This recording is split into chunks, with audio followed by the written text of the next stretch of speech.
I think we have a really good, healthy handle on our finances now. Yes. But when we first got married, there were it wasn't always like that. Right. Yeah, and I want you to continue to talk about it. I'm a little nervous about where you're going. Hey everyone, how are you doing? This is our Marriage Matters podcast with Dr. WeTheGarzas Jr. And Ruby Garza, licensed marriage and family therapist. Hi everyone.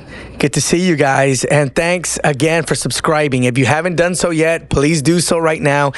Share this with as many people as you possibly can. I think that the topics that we're going to be talking about, the development of this podcast is going to be a blessing to many. Yes, absolutely. So many, and that's our goal, to reach as many couples, families as we can. We really want to make a difference and talk about these hard topics that we talk about during this podcast. Yeah, so today I think we're going to talk about another hard topic. Yes. And this is one I think that affects everyone, right? I mean, this is like a bullseye topic. Right. And it's the topic of financial management. Yeah. So we're going to get into some detail. We're going to get into some really difficult conversations and applications. Correct. I think I was reading an article recently, and I want to read it because I thought it's important, right? Especially in what we're talking about. And this, according to American Psychological Association, 31% of couples say that money is a significant source of stress in their relationship. Oh, I believe it. Honestly, I'm surprised that number is not a little bit higher. Because, with even the people we've spoken to, the premarital counseling that we've had with so many different couples, and even postmarital, right? Like they're in the marriage and they're in different seasons. Man, it comes up a lot. Absolutely. But I'm wondering also, because so many couples have these arguments and they don't zero in on what actually is the root of the issue. And for so many couples, as they talk, they come to discover that finances has something to do with whatever it is that they're not agreeing on. Sure. So absolutely, could this number be higher? Possibly. Yeah, I just think I think it is personally. I'm not going to go against the American Psychological Association, but in our experience, I think maybe that percentage is a little bit higher, which is why we want to talk to you today and bring up these challenges that we all go through. And that's one thing I want to mention is that this is something we all go through. I want to talk a little bit about our experiences. Okay.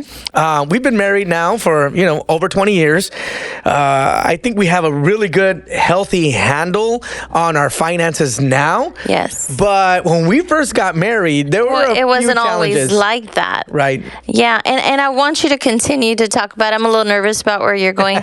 But, it's important for us to understand that our early experiences with money, about money, the role models that we had and how money was handled in our individual homes, it really shapes our values and the way we view money.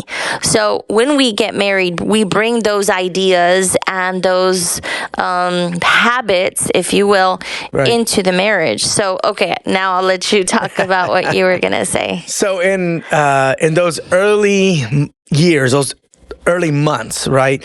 I'm an only child, for those of you that don't know.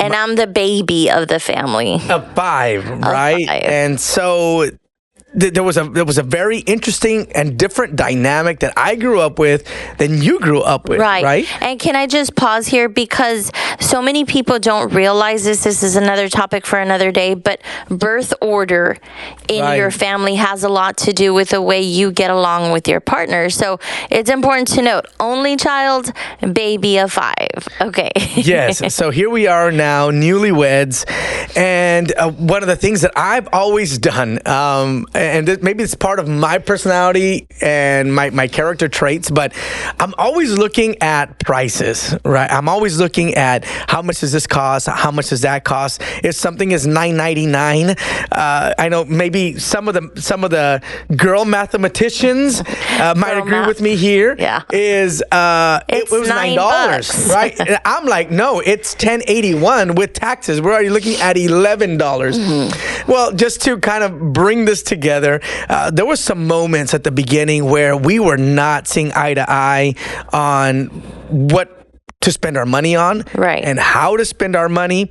I had never, even though we were not making very much money at the time, right, at all. I knew that we only had a certain amount of money. Like this is it, right? And we had at that time we're learning how to pay a car. We're learning how to pay our rent in our apartment, the clothes that we like to wear, right? And I mean, we did NSF for a little while, which is non-sufficient funds. I think that happened at least once at the very beginning of our marriage, and maybe not completely on me nor all completely on Ruby, but because there was some disagreement there as far as how to manage what was coming in. Right. So early on in our marriage, because it was such a sensitive topic, it felt more like we had to argue about it because we saw things from a different perspective. But we realized that arguing about a sensitive topic is not going to get us anywhere. Yeah. So we had to learn that we really had to sit down and talk about, what the issue was, because as I stated before, we're coming into marriage, or we're coming into a relationship with different ideas about money. Like for me, since I was the baby and I was a girl, I was used to, my parents giving me what I wanted. I know that sounds really bratty of me, but I don't think I was. But so for me, it was just like, well, I want it, I need it. What's the issue? My parents didn't budget in front of me, so I didn't understand it completely. I wasn't oblivious. I knew that if I had $10, I could only spend $10, but I didn't realize that there was another person that I had to discuss or count on. You have to account for now. Not just account, but agree on, right? That's it. Yeah, it's good. Because literally, as we learned early on in marriage, the two become one. You're literally learning how to become one, and when that other one doesn't agree with you, then it becomes a little bit rough. But we had those early conversations about what we wanted our finances to look like in our home. I read a quote, or I want you to share the quote that we had been discussing earlier before we started. Yeah, because right now you said something so important. You said, hey, I had $10 and I know that that's all I have to spend. But I mean, here in Western civilization, you might only have $10, but you also have a card now. It might be a Visa or a MasterCard or an American Express or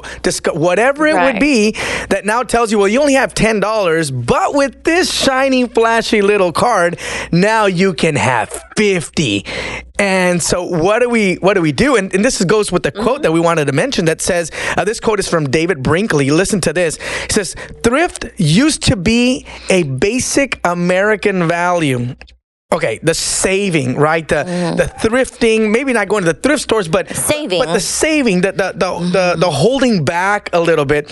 Now the American virtue is to spend money. Right, that's what's popular. And that right there says it all. I think it's the demise of our American culture, because it's not popular to get something on sale. It's popular to get the most expensive, latest thing. Right. And we've all fallen trap into wanting to have more, wanting to spend more. Right. Because we feel maybe important, or whatever the case, right? Sure. But fulfilled, I've earned it. I've worked hard for it. All that type of mentality. One thing that we did early on, and I think we need to mention this here, is that when we got married, married, my parents shared a budget. Like, it wasn't my dad had his own account and my mom had her own account. So for me, that was like, there was no questions asked. You become one, you share everything. Everything goes into one pot. And for you, it was the same thing. Right, absolutely. So I think what we had to learn early on in our marriage was that if there was a debit card, because everything was going into the same pot, and we had $100 in the pot, it's not like, woohoo, I have a debit card to spend $100. We had to communicate well so that I know, okay, today I'm going to put gas in the car, so I'm going to put about $30, or what was it back then when gas was $1.07? But you're dating us now there too, okay? Sorry. It wasn't $1.07. It was maybe like $1.59. We'll go with that. It was $1 something. But I had to understand that it wasn't just me using the money or using our finances. So we had to have conversations. What does your day look like? What does my day look like? What are we going to spend on? So, I mean, it was conversations that were very necessary early on in our marriage. And I think it led us to a really good place where we began to talk about some of these things, prioritizing. Right. And so that's one of the recommendations we have for you guys. Right. Is no matter where you are in your marriage, because seasons change, right? I mean, at the very beginning of our marriage, that was a huge adjustment, one of many. Right. But then we had children. Yes. And then there was an adjustment to that. We went back to school. There was an adjustment for that, And so every season gives you an opportunity to bring this conflict into positive light. Yes. Right? Conflict isn't a bad thing because conflict gives you an opportunity for resolution. For fine-tuning, yes. Yeah. So we would encourage you guys, prioritize your expenses. There's some things that you can't move, right? Where you live, the payment on your car, the insurance, taxes. We just paid our taxes yesterday. I think, right? And so those are things that are at the top of the list. Those things aren't going anywhere. Right. But then you have like you're eating out, which right now, I mean, eating out anywhere is going to cost you some money. Right, especially if you have a family because, it's multiplied by however many people. Going to the groceries is going to cost you money, right? Right. So then you have to start weighing out your options, and one thing that I am very conscientious of is that numbers don't lie. Data doesn't lie. What's coming in is what's coming in, and that's it.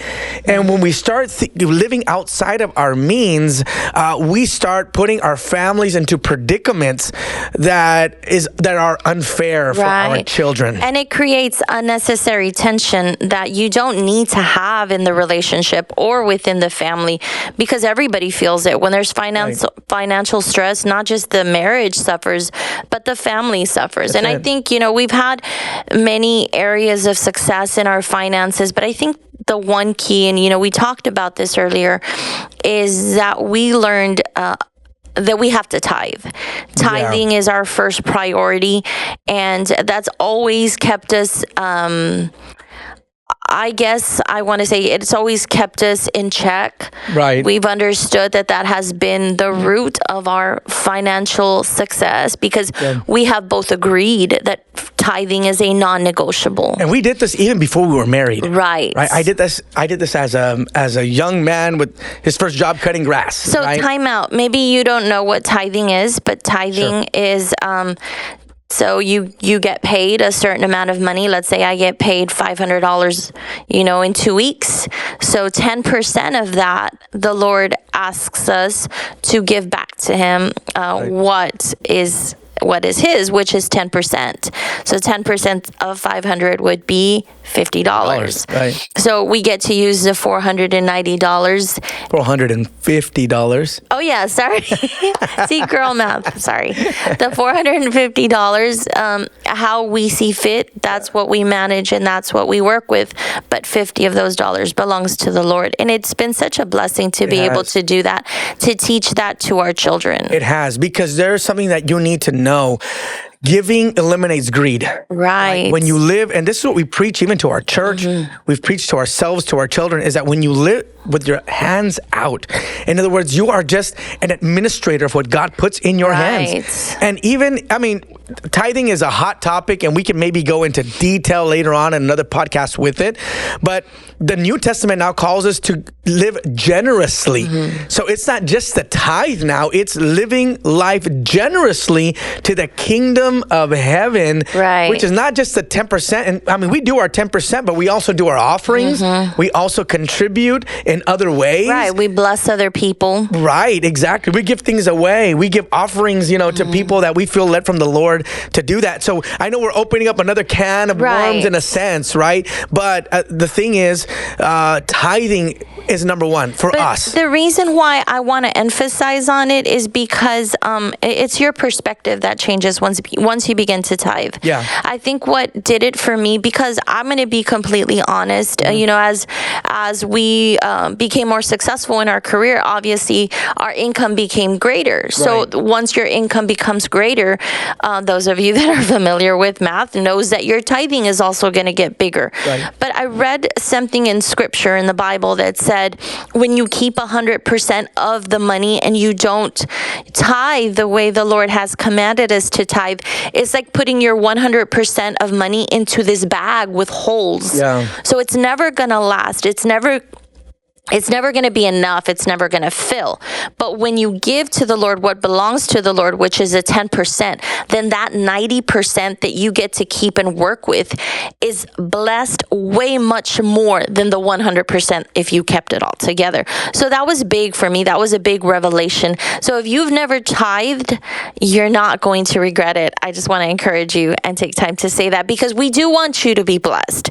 If this is something that you and your marriage or your family is stressing about, try it. The Lord doesn't go back on his word, and there's blessing behind it. Yeah, tithing is a big thing. I want to share this verse with you, and then I want to touch one more thing, and then we'll be gone for today. But 2 Corinthians chapter 9, verse 6 through 8 says, remember this, whoever sows sparingly will also reap sparingly, and whoever sows generously will also reap generously. Each of you should give what you have decided in your heart to give, not reluctantly or under compulsion, for God loves a cheerful giver. And so tithing for us, I mean, we're giving you what's worked for us, right? You can't tell us it doesn't work, because we're living in the fullness of this principle is you give unto the Lord what belongs to the Lord. You don't hold it back. So instead of having 100% cursed in our bank account, we have 90% blessed. And God will do with 90% blessed what you would never do with 100% cursed. Correct. Right? So that's the God that we serve. So let's talk about one more thing.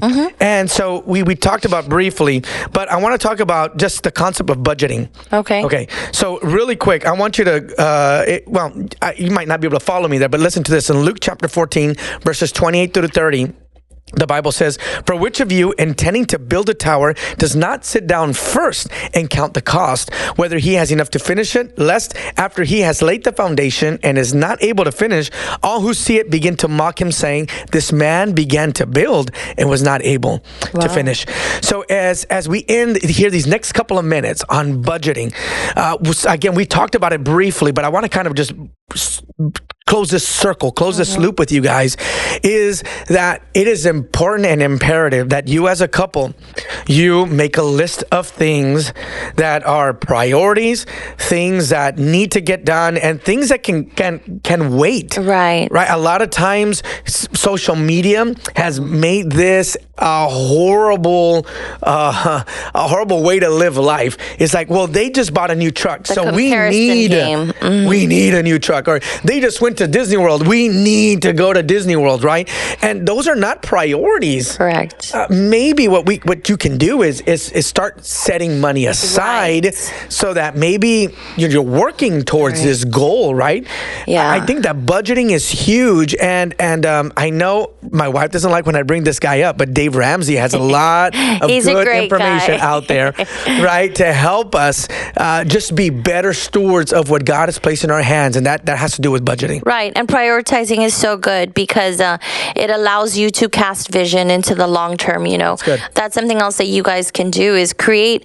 I think it's important for you to create short term and long term goals individually and then come together and talk about, what are the short terms that you both individually have and what are the long terms that you have, not just for yourselves, but for your family. Share that list with one another. What do they have in common? What can you learn from each other? And then talk about it as a couple.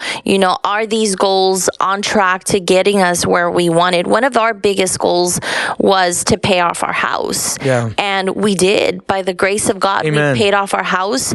Before we had paid off our house, we knew that we wanted to do it before our boys went into college because that was something that we knew was going to be an expense and we didn't want to get loans. So we were able to achieve that. But we planned, we looked at the numbers, we looked at the years, and we were able to do it. But we would not have been able to do it so successfully and so smoothly if we had not had a conversation and then been in agreement about it. So there are many things that are important for you guys as a couple that maybe we haven't had to discuss.